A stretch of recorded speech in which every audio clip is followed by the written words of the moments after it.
Olá, pessoal, sejam bem-vindos ao nosso Fórum de Bioestatística e Epidêmio. E hoje a gente vai estar abordando um pouquinho sobre as análises inferenciais, né? A estatística indutiva ou inferencial, como a gente acabou de comentar, é uma parte da estatística que ela vai estar baseando-se em resultados obtidos na análise de amostras de uma população, procurando desse modo inferir ou induzir, estimar leis de comportamento da população da qual a amostra foi retirada. Sendo assim, a estatística inferencial ela tem sua estrutura fundamentada na teoria matemática das probabilidades. Então, resumindo, o que significa essa inferência, né?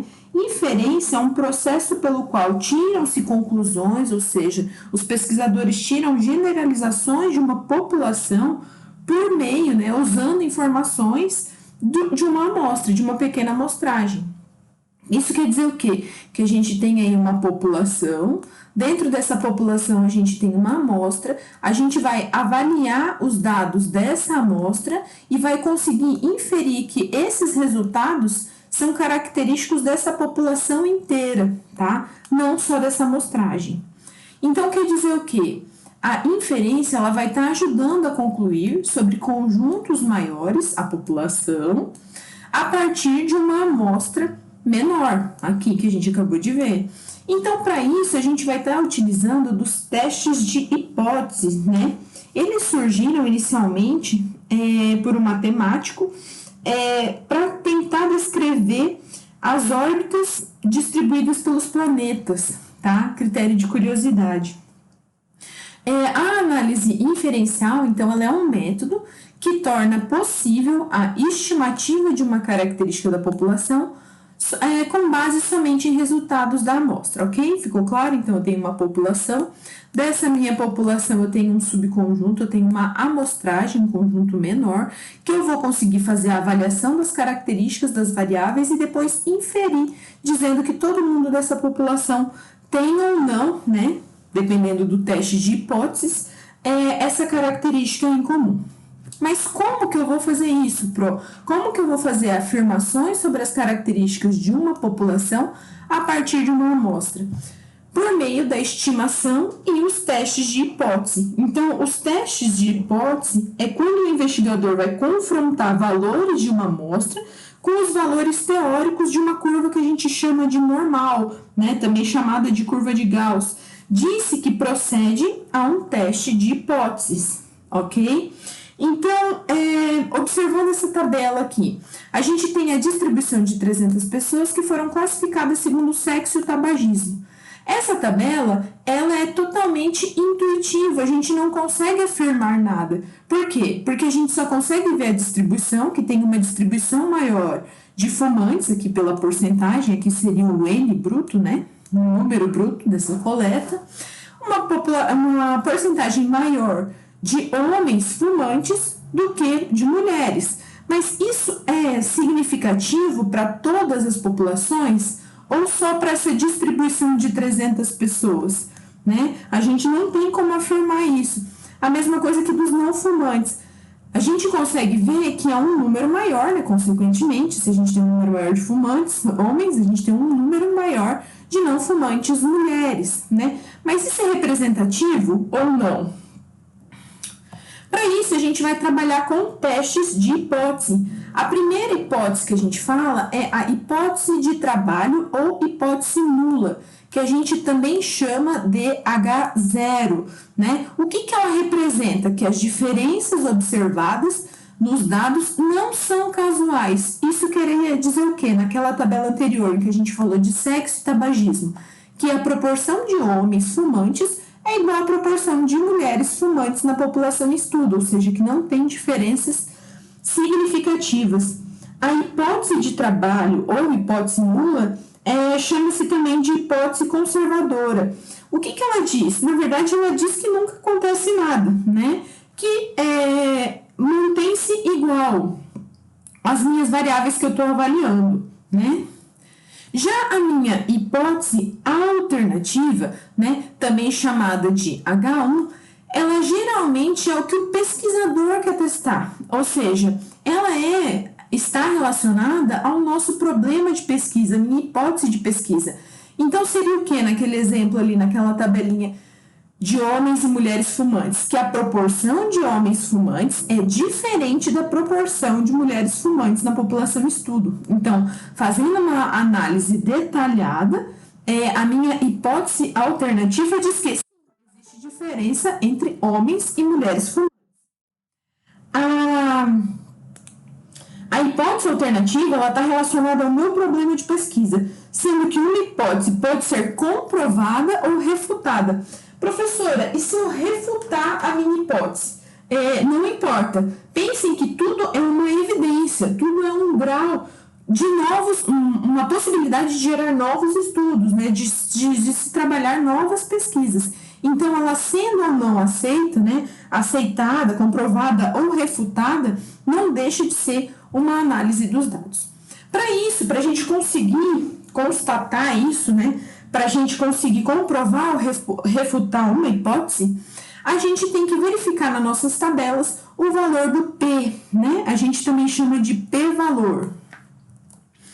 O que quer dizer isso, né? Aqui a gente tem um teorema do limite central, né? É a distribuição da curva de Gauss, ou seja, que qualquer distribuição que tiver uma média e uma variância bem definidos, também vai ter um desvio padrão. E elas terão uma distribuição normal. A gente fala que aqui seria o ponto mais alto, né, a média, e que quando eu estou trabalhando aqui, entre -1 e +1 seria o desvio padrão, né? A gente tem aí 1 ou 2 desvios padrões, 2 desvios padrões e 3 mais ou menos desvios padrões, certo? Quando eu estou falando desse conjunto de dados de -1 a +1, eu estou dizendo que 68%, né?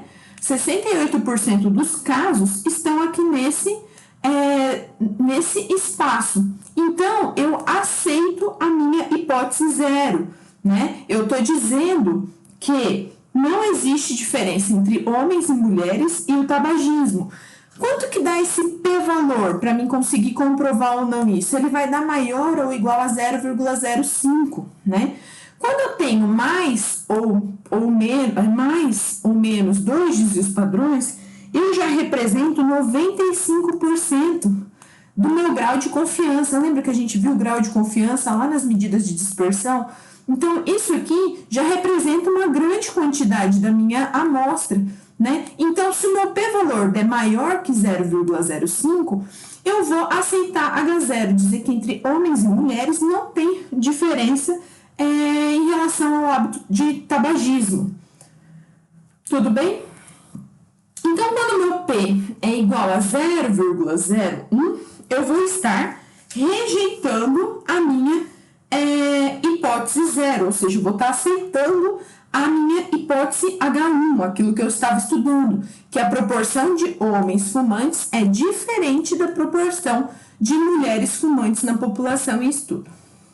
Então, compreendendo o que seria essa normal, essa distribuição normal dos dados, igual a professora falou, a gente chama também de teorema do limite central, de curva de Gauss. É uma distribuição normal, ou seja, que quando a gente tem um conjunto de dados, né, a gente tem ali o eixo X e o eixo X e o eixo Y, eles vão ter uma tendência a ficar próximo da média, né? Então, eles vão fazer uma curva também chamada de normal, conhecida também como distribuição gaussiana, né? Isso quer dizer o quê? Que 95% dos meus dados vão estar entre mais ou menos 2 desvios padrões da média, porque aqui a gente tem a média, e cada espaço entre o 0 e 1 é o desvio padrão, tudo bem? Então, qualquer distribuição vai ter essas características aqui. Vamos entender isso na prática, então, né? Pensando numa tabela. Observem aqui, a gente tem uma associação entre as características das crianças, introdução, alimentação e líquidos, segundo o desmame precoce. O que a gente viu, né? Por exemplo, aqui entre o sexo. A minha hipótese zero é o quê? Que não há diferença, né? não há diferença entre o sexo masculino e feminino e o desmame precoce, tudo bem? Vamos olhar aqui. A gente tem que 50% das meninas, né, tiveram desmame precoce e 49% dos meninos não tiveram também esse desmame precoce. Isso quer dizer o quê, né? H0 é que não há diferença e H1 é que há diferença. Como que eu vou saber? Olhando o p-valor, lembra lá do slide anterior? Se o meu p-valor, aqui normalmente a gente vai ter a coluna de p, né? Se o meu p-valor der maior ou igual a 0,05, eu vou estar aceitando H0, eu vou estar dizendo que não existe diferença. Quanto que deu? 0,51. Então, quer dizer que a diferença, que não há diferença entre homens e mulheres e o desmame precoce. Vamos continuar. Aqui em relação a outra variável, ó, peso ao nascer, né? Eu quero saber, a minha hipótese 0 é que não há diferença entre o peso ao nascer e o desmame precoce, que é a minha outra variável. Aqui a gente tem a distribuição, o N e as porcentagens em relação ao baixo peso, peso normal ou um bebê maior, né? E a gente tem o valor de P. O que eu acabei de falar? Se o meu P-valor tiver maior que 0,05, eu vou estar aceitando H0. O que é H0? Dizer que não há diferença entre o peso e o desmame precoce, ok? Então, a gente comprova aqui que não há diferença realmente entre o peso e o desmame. Agora, outra variável, uso de chupeta, né?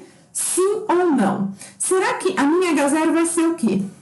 O uso de chupeta, não há diferença entre o uso de chupeta, sim ou não, e o desmame precoce. Daí a gente vai olhar as porcentagens, a gente vai ver que existe um número muito maior do uso de chupetas e a gente vai olhar o p-valor, que é a variável que a gente está querendo analisar. Se ele der maior que 0,05, eu vou aceitar minha H0. Se ele tiver menor que 0,05, eu vou rejeitar minha H0 e vou estar aceitando, consequentemente, a minha hipótese alternativa. Aqui a gente vê um P menor que 0,001. Quer dizer o que, então? Que sim, o uso de chupeta, né, ele é diferente, ele interfere no desmame precoce das crianças, né? Por quê? Porque eu estou refutando a minha hipótese nula, tudo bem? E por último ali, o uso de mamadeira, né? Observem aqui, uso de mamadeira, minha hipótese 0 seria, não há diferença entre o uso de mamadeira e o desmame precoce. A gente vai observar as porcentagens, olha que grande aqui, o uso de mamadeira, quase 100%, né? E associado ao desmame precoce. Como que a gente vai estar interpretando, então, né? A gente vai ver que o meu p-valor, ele está menor que 0,05. Assim, eu vou rejeitar a minha hipótese 0, né, H nulo, e vou aceitar a minha hipótese alternativa. Então, de acordo com a minha análise inferencial, quais são as variáveis que têm relação com o desmame precoce? O uso de mamadeira, né, a gente viu que tem, e o uso de chupeta. As demais variáveis, elas não vão estar relacionadas ao desmame precoce, tudo bem? Vou dar uma tabelinha no fórum para vocês tentarem estar fazendo essa análise inferencial. Se ficaram com dúvidas aqui as referências, pode mandar mensagem, mandar um e-mail, e até a hora do ao vivo. Um beijo!